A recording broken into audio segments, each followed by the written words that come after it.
Assalamualaikum warahmatullahi wabarakatuh. Selamat pagi, siang, dan sore kepada Ibu dosen pengampu mata kuliah Biopsikologi, Ibu Eka, kepada rekan-rekan sekalian. Kami di sini dari kelompok 7 akan mempresentasikan materi mengenai depressive disorder.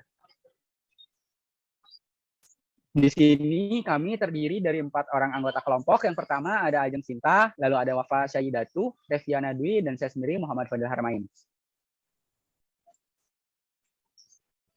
Baik, di sini setidaknya ada 5 subbahasan yang akan kami bahas. Yang pertama adalah mengenai definisi, yang kedua mengenai jenis-jenis, lalu gejala, penyebab, serta treatment penyembuhan. Baik, yang pertama akan dijelaskan oleh rekan saya kepada rekan kelompok. Baik, terima kasih. Yang pertama di sini saya akan membahas tentang definisi depressive disorder. Depresi disorder atau gangguan depresi merupakan kondisi emosional yang biasanya ditandai dengan kesedihan yang amat sangat, perasaan yang tidak berarti dan bersalah, seperti menarik diri, tidak dapat tidur, kehilangan selera, minat dalam aktivitas sehari-hari. Selanjutnya ada pengertian menurut Rice PR pada tahun 1992. Depresi juga adalah gangguan mood, kondisi emosional berkepanjangan yang mewarnai seluruh proses mental, seperti berpikir, berperasaan, dan berperilaku. Umumnya, mood yang secara dominan muncul adalah perasaan yang tidak berdaya dan kehilangan harapan. Dari definisi tersebut, dapat kita simpulkan bahwa depresi merupakan gangguan emosional yang buruk yang ditandai dengan kesedihan yang berkepanjangan, putus harapan, perasaan bersalah, dan tidak berarti. Sehingga seluruh proses mental seperti berpikir, berperasaan, dan berperilaku tersebut dapat mempengaruhi motivasi untuk beraktivitas dalam kehidupan sehari-hari maupun dalam hubungan interpersonal. Selanjutnya,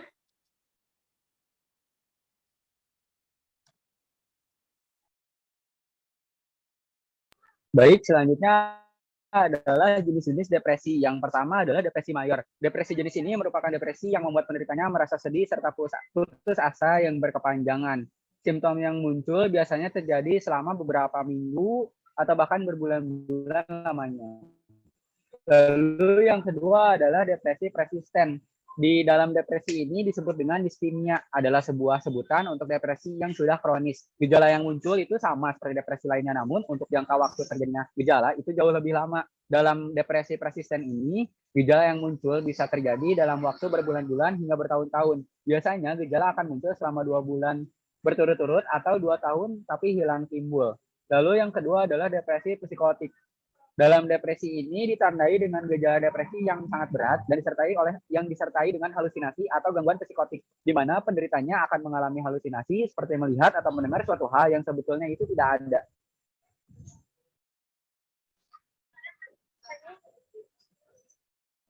Lalu yang selanjutnya adalah depresi postpartum. Depresi jenis ini dikategorikan sebagai depresi yang terjadi pada ibu pasca melahirkan.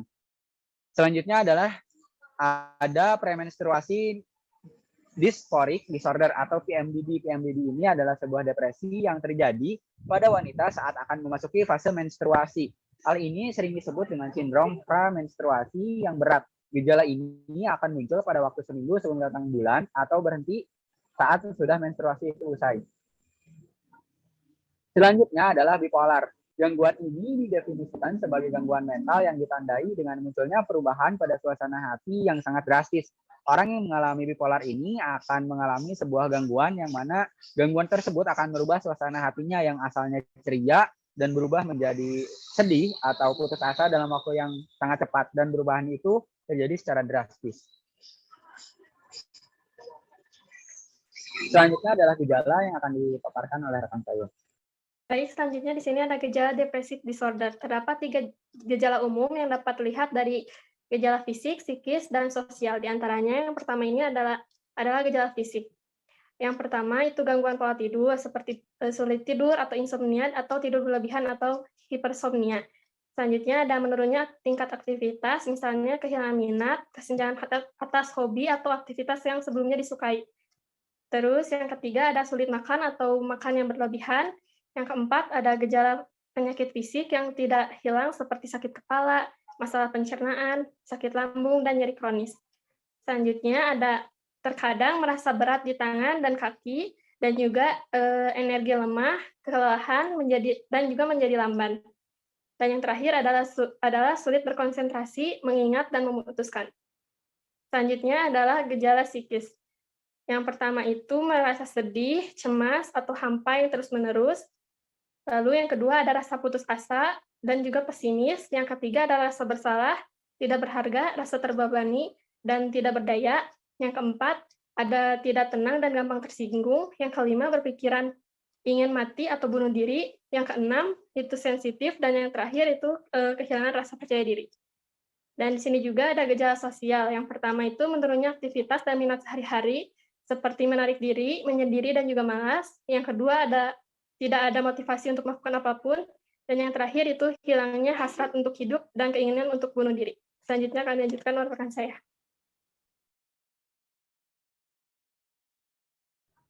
Baik, selanjutnya saya akan menjelaskan mengenai penyebab depresi disorder. Hingga saat ini tidak ada penyebab tunggal dari depresi ini.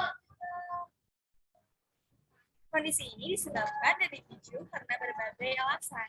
Bagi banyak penderita depresi, kondisi ini juga berkembang karena lebih dari satu faktor.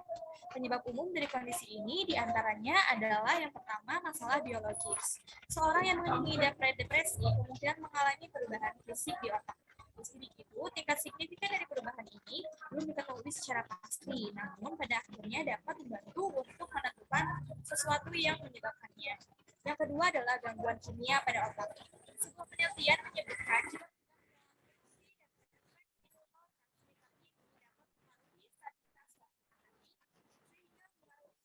depresi pada seseorang. Neurotransmitter ini sendiri adalah bahan kimia pada otak yang ketiga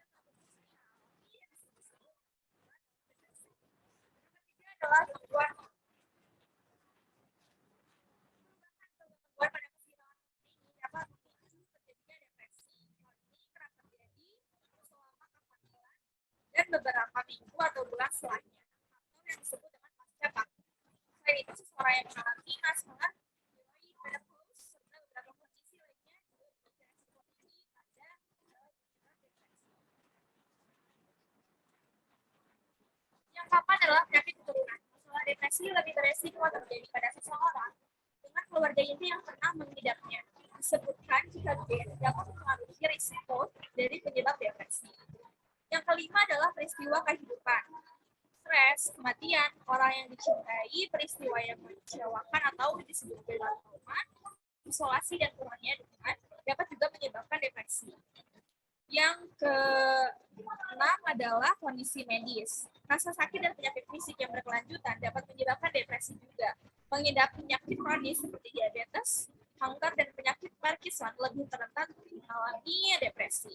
Yang ketujuh adalah obat. Beberapa obat memiliki efek samping depresi.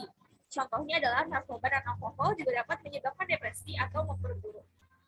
Dan yang terakhir adalah kepribadian.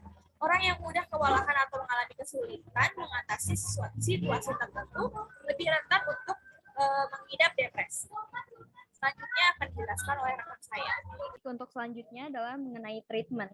Nah, meskipun gangguan ini sangat umum dikenal, depresi itu seringkali diabaikan dan tidak diobati. Hal ini menimbulkan resiko besar bagi banyak orang akibat kurangnya perhatian pada hal tersebut dan dapat menyebabkan masalah mental, fisik, dan kesehatan atau bahkan situasi yang dapat membahayakan jiwa.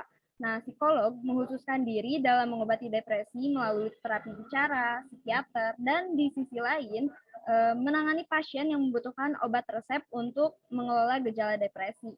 Di sini ada beberapa treatment yang dilakukan oleh penderita depresi. Ada bagi orang yang depresi berat, depresi sedang, maupun depresi ringan. Nah, untuk depresi berat bisa dilakukan dengan terapi stimulasi otak. Nah, jenis terapi ini biasanya lebih ditunjukkan pada pengidap depresi yang tidak membaik setelah diberi obat-obatan, mengalami gejala psikosis, serta mengidap yang mencoba bunuh diri. Nah, jenis terapi stimulasi otak ini salah satunya adalah dengan transcranial magnetic stimulation atau TMS.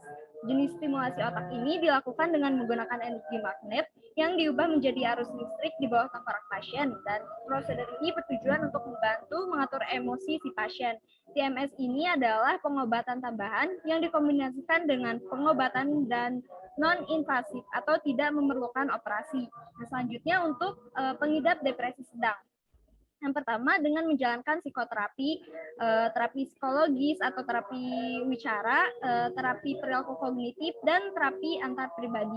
Menjalani psikoterapi ini bisa menjadi pilihan pengobatan utama yang direkomendasikan untuk anak-anak dan remaja dan saat mengalami persistent depressive disorder atau PDD. Kemudian ada dengan memberikan obat antidepresan dari dokter, dapat diresepkan antidepresan untuk membantu memodifikasi kimia otak seseorang. Dan yang terakhir adalah menjalani pola hidup sehat.